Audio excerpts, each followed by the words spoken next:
Guys, welcome to my channel. So nandito tayo ngayon sa Clarence Seaport. So ngayon ay November 2, 2025. So one day before Tino PH will arrive here in our place.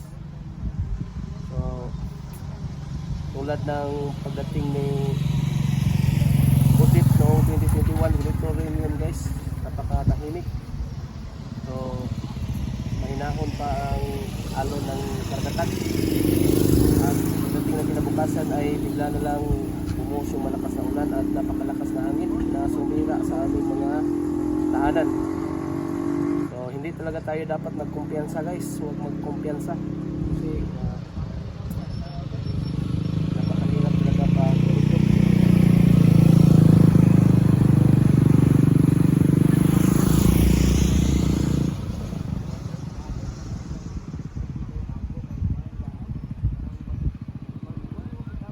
Napakaganda pa ng panahon ngayon guys, pero pagdating nito bukas ay mag-iiba na to. So, panigurado yun. So, yun ang mahirap sa mga bagyo tulad ni Udit at saka ngayon kay Tino PH, bagyong Tino.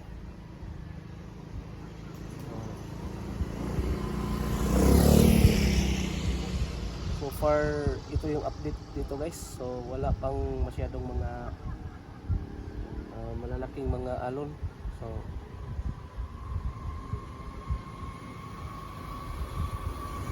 bukas hindi na ako makalabas ng bahay, baka sa bahay lang ako kasi darating na bukas yung bagyo. Lalabas muna ako ngayon para update ko yung mga